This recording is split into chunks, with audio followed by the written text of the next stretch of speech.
भारती को टिकट देकर कांग्रेस ने चौंका दिया है। और इस वक्त हमारे साथ खुद रामसिया भारती बातचीत के लिए जुड़ रही हैं और आपसे इस खास बातचीत को आगे बढ़ाएंगे चैनल हेड शरद द्विवेदी। शरद जी।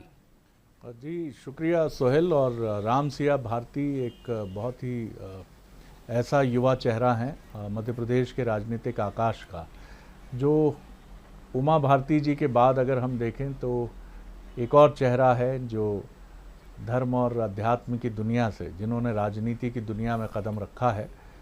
और अतावर गांव से वो आती हैं और काफ़ी कम उम्र में ही उन्होंने संन्यास की तरफ अपने रुझान को दर्शा दिया था। चलिए हम सीधे उन्हीं की तरफ रुख करते हैं और उनसे कुछ सवालों को लेकर ज़रूर हम बात करने की कोशिश करेंगे। बहुत आपको प्रणाम करता हूं रामसिया जी और बहुत शुभकामनाएं भी देता हूं आपको भावी चुनाव के लिए। सबसे पहले हालांकि सन्यासी से उसके अतीत पर बात करना उचित नहीं माना जाता, लेकिन मैं दर्शकों के लिए, व्यूअर्स के लिए ज़रूर जानना चाहूँगा कैसे आपका मन वैराग्य और सन्यास की तरफ प्रेरित हुआ और फिर सन्यास और वैराग्य भाव के साथ राजनीति की कठिन डगर की तरफ भी आने का मन हुआ। वो सवाल दूसरा है। पहले थोड़ा सा अपनी पृष्ठभूमि के बारे में बताइए हमको। जी।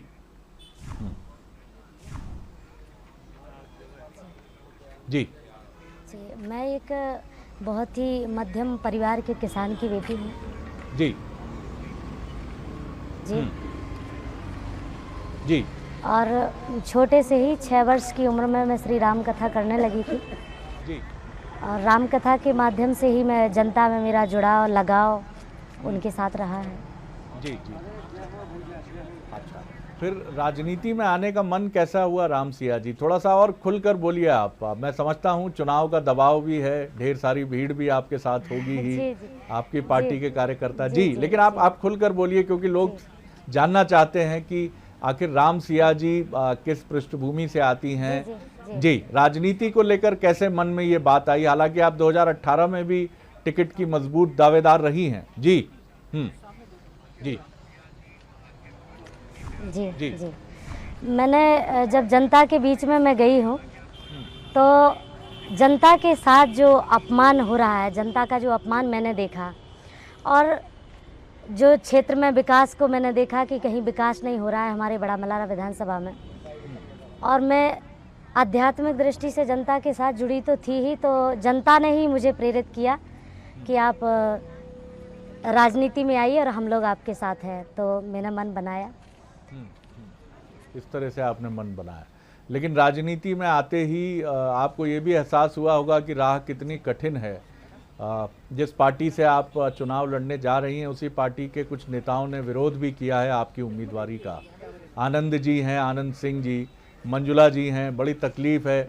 एक नेता ने तो कहा हम पार्टी छोड़ देंगे। इसे आप किस तरह देखती हैं? जी। नहीं नहीं, वो सब साथ में रहेंगे। और जब कोई कार्य के लिए चलता है और उसको असफल हो जाता है तो आक्रोश आता है। और आक्रोश में ऐसी प्रतिक्रियाएं अक्सर हुआ करती हैं। वो हमारे ही साथ रहेंगे, हमारे परिवार के सदस्य हैं वो। जी जी जी। राम मंदिर, अभी आपका तो नाम ही रामसिया है। राम मंदिर के लिए अब विधिवत मंदिर बनने का मार्ग प्रशस्त हो रहा है। किस तरह देखती हैं आप अयोध्या में राम मंदिर? आपकी भी बड़ी इच्छा रही होगी कि ये मंदिर निर्माण का कार्य पूर्ण हो। जी जी जी, बिल्कुल बिल्कुल हमारी इच्छा है कि राम मंदिर का कार्य पूर्ण हो और हम लोग, हमारी पार्टी साथ में राम मंदिर के कार्य में लगेगी।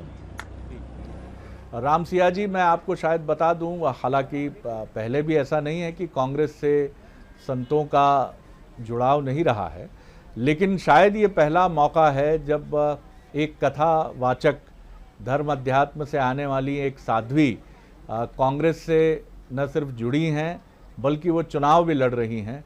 इसे आप किस तरह देखती हैं? कुछ लोगों ने भी आपसे ये सवाल इसके पहले भी पूछा होगा, मीडिया ने भी पूछा होगा कि कांग्रेस में साध्वी, क्या कांग्रेस बदल रही है? क्या किस तरह देखती हैं इसको? अब हम कांग्रेस में इस तरह के आप जैसे संत समाज के प्रतिनिधियों को क्या अधिक संख्या में देखेंगे? जी जी। जी जी जी, मैं इस तरीके से देखती हूँ कि हमारी पार्टी की जो विचारधारा है वो बिल्कुल संत प्रवृत्ति की है। जी हमारी कांग्रेस पार्टी में जो लोग हैं, हमारी कांग्रेस पार्टी की विचारधारा बिल्कुल संत है, संत प्रवृत्ति की है। और जी हेलो जी जी मैं सुन रहा हूँ आपको। जी जी जी आप बोलती रहिए, जी, आप तो बोलती रहिए, हम सुन रहे हैं। और संतों जैसी विचारधारा है जी, जी जी जी संतों जैसी विचारधारा है हमारी पार्टी की। हम लोग दिखावा नहीं करते हैं, हम लोग बिल्कुल दिखावा नहीं करते, और हमारी पार्टी के एक एक कार्यकर्ता सब संत ही हैं। जी जी अच्छा, तो मैं इस बातचीत को ख़त्म करूं, एक बार और शुभकामनाएं आपको देता हूं, लेकिन मैं ये ज़रूर चाहूँगा कि रामायण का कोई प्रसंग, क्योंकि हमने सुना है कि आप जब कथा वाचन करती हैं तो बड़ा सुमधुर कंठ भी है आपका, तो अगर आप कुछ रामायण से या जो भी आपका प्रिय कोई भजन हो, अगर उसकी कुछ चंद पंक्तियां आप हमारे लिए बंसल न्यूज़ के ज़रिए गुनगुना सकें, जिससे लोग आपके एक उस स्वरूप को भी देख सकें, उसको भी समझ सकें। जी राम सिया जी।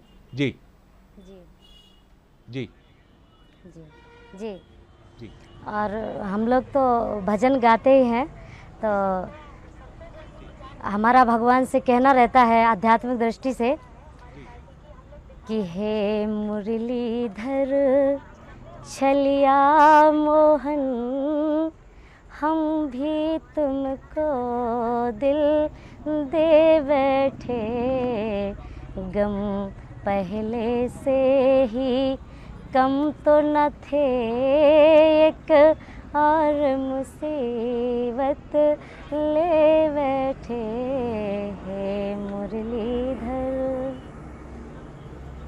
बहुत सुंदर, बहुत सुंदर। और जितना मधुर कंठ है आपका, राजनीति में उतनी ही एक मधुरता के साथ आपके कदम बढ़ें, क्योंकि संतों के लिए राजनीति की राह आसान नहीं होती। जी, लेकिन बिल्कुल, मेरा मेरा जी मेरा जी जी जी जी मेरा मेरा जी राजनीति की राह आसान नहीं होती, पर बजरंगबली पर मुझे पूर्ण भरोसा है। और गोस्वामी जी ने लिखा है, कवन सो काज कठिन जग माही, जो नहीं हो तात तुम पाही। ऐसा कोई कार्य कठिन नहीं है जो हो नहीं सकता। बिल्कुल ठीक कहा आपने। और चलिए, तो आप मानती हैं कि जो विरोध हुआ भी है वो कुछ मायने नहीं रखता है, और सभी नेता आपके साथ हैं। राम सिया भारती जी, मैं आपको बहुत शुभकामनाएं देता हूं, और बहुत बहुत धन्यवाद बंसल न्यूज़ से बातचीत करने के लिए। बहुत बहुत धन्यवाद। सोहेल।